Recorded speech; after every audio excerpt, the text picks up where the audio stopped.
Think big. It's free to think big. I love that. It's totally true. Welcome to the Let's Get Entrepreneurial podcast, your go-to resource for navigating the world of entrepreneurship. Dreaming big is the catalyst for innovation, progress, and extraordinary achievements.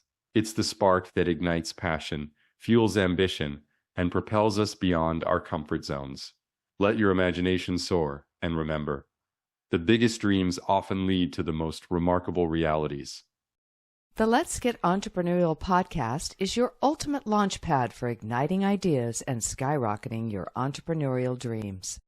Tune in, buckle up, and let's unleash the entrepreneurial spirit within.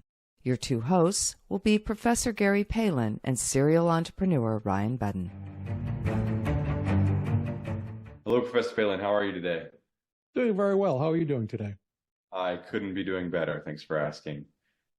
Today, we're tackling the idea of thinking big, so not limiting what you can do with your business. It's something we talk about all the time, really common in entrepreneurship for people to think small, limit their potential, and get trapped in how that plays out in their entrepreneurial journey. Thinking and dreaming big is critical. Very often, people are thinking small and they start their plans for building up a small business. And as you're planning forward, that's what you'll end up with. If you think big and you're looking at reaching the stars, even if you don't quite reach them, you're still potentially very high up, and that's a better outcome for you. Shoot for the moon, and if you miss, you'll land in the stars. Absolutely. And I also say, think big. It's free to think big. I love that. It's totally true.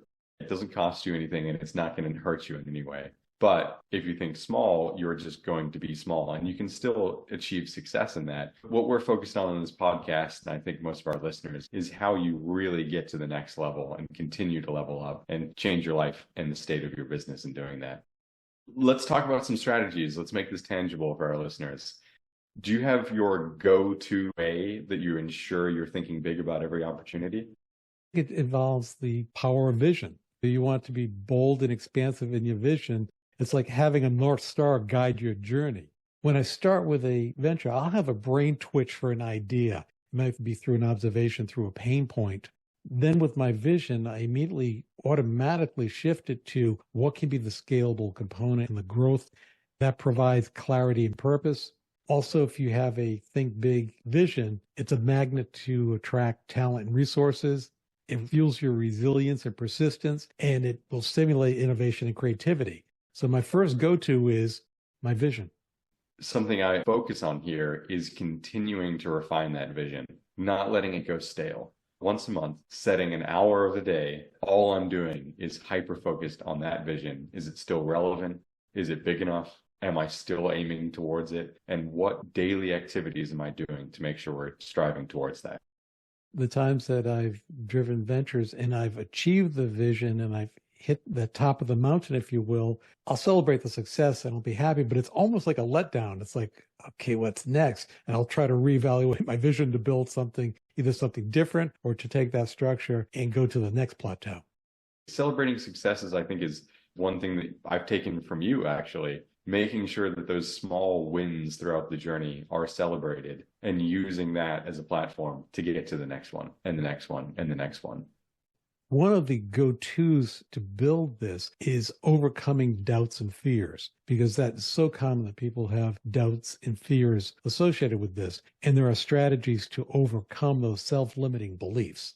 Now, the first one that I like to address is acknowledging those thoughts, acknowledging and recognizing the negative thoughts and the self-doubt, because if you don't know what they are, it's impossible to overcome those. You have to know what those doubts are so you can address them in your daily behavior and get them out of this mental framework that we all have. I will follow up by challenging those negative beliefs. I'll question the validity. What's the source of them? Why is this the case? And thinking in terms of then how can I overcome those and to achieve the vision that I truly have? Another great exercise that's really common for people that are struggling to think big are vision boards. Take some time to sit down with some mixed medium, newspapers, magazines, and simply find things that inspire the future of your business. And you can get inspiration from whatever it is. keeping that visual reference around is a great way to continually focus on thinking big, thinking beyond where you already are. That's where my mind was going when I was thinking in terms of visualizing success. Picture where you are heading, not where you are. And that mental image is very powerful in boosting your confidence and motivation to achieve. And the visual reference of having it around is what keeps you going back to it over and over again, and leads to the first point I made, which is don't let it become stale. I can't tell you the number of people that I've interacted with that have a fantastic vision, but it's 10 years ago and they haven't updated it since then. Another obstacle people will face with a big vision, that's what we're talking about, is they become frustrated by not achieving the big vision. And what I recommend is to break down to goals into smaller, manageable steps. The best way to eat an elephant is one bite at a time. I like that a lot, especially because small steps allow you to celebrate the wins, which we've covered, and it'll also allow you to pivot. Once you get to the top of a step, you can realign your goals, realign that vision to make sure that now that you see differently or have a different experience, that's still what you want to achieve. That's true. We've touched on this in other podcasts, but I will like to reinforce is seek support. Surround yourself with positive, supportive people, because that helps you overcome the self-doubt and the frustration of not achieving success. Guaranteed, those people have been through it before, and they will understand, and they can help move you forward. And they're probably already thinking big. That's the key to this, is if you hang out with people and you surround yourself with individuals professionally and socially that aren't, we map our thought processes around the people around us. That's where we get most of our feedback. It's the voices we hear most often. If you're surrounding yourself with people that are doing great things, thinking big, you're probably going to be doing great things and thinking big as well. And the contrary to that is true. If you surround yourself with negative people, they will drag you down, and there will be obstacles towards that. Because Ryan, how many times have you dealt with negative people and you're presenting your vision and they tell you you're crazy, you're delusional, you can't achieve that? Most of the time. Almost every time. You can't focus on those people. You focus on the people that have experience and give feedback. It might still be negative, but it's negative because of this, and this is something you can work on, and this is something you can change. Early in my career, they used to bother me when people would say, when I'd have a big vision, you can't do that. That's not possible. You can't achieve that.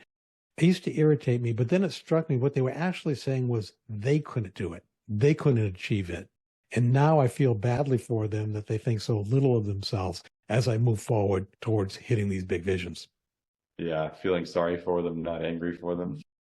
Learning from failure as you move along. Don't think of failure as obstacles. Think of failure as opportunities to learn while you're moving forward to that big vision. As you're achieving it, you are going to stumble and fall down a number of times.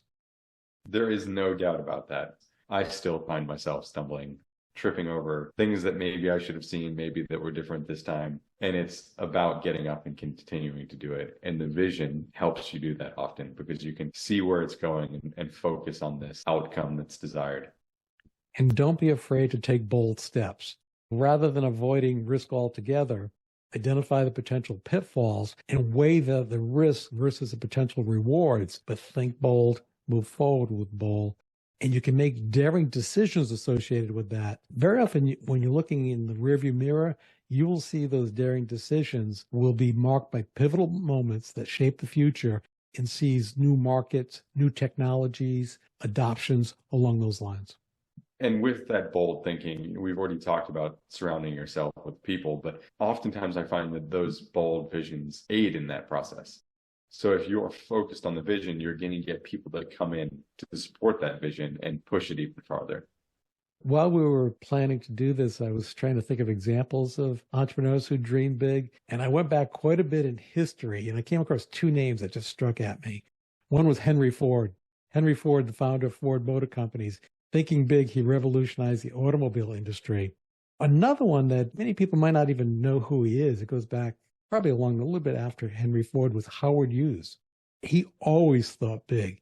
He was a business mogul. He was a filmmaker. He was a pilot. He was an inventor. He became a multimillionaire by patenting an industry drill part just when he was 18 years old. Is that how he came to his fortune? I did not know that. I know he was considered one of the biggest visionaries, but I didn't know that's how he got to that point. There was a family business, and I'm not sure if it was his father, and uncle that was in the oil industry because he's from Texas originally. He patented a specific type of drill part for the industry that leveraged much of his investments when he moved into the airline industry, the filmmaking industry. And you want to talk about people who said that he couldn't achieve things. He achieved the impossible and had many failures too, by the way. It's a cool throwback to history for people that have done this really well. For those who aspire to go higher in their entrepreneurial journey, we've got something just for you coming up next. Are you ready to unlock your entrepreneurial potential?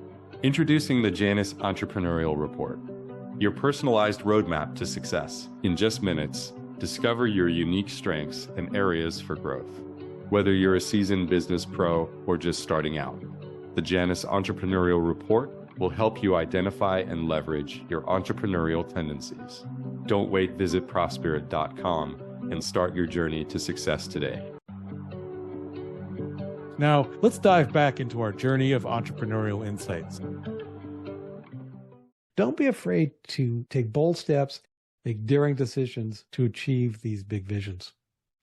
I've got another exercise that I have seen be done very well, and that's the 10X exercise. Oftentimes, someone will lead you through a practice where you write down what you're trying to achieve from a revenue, profit, whatever it is standpoint.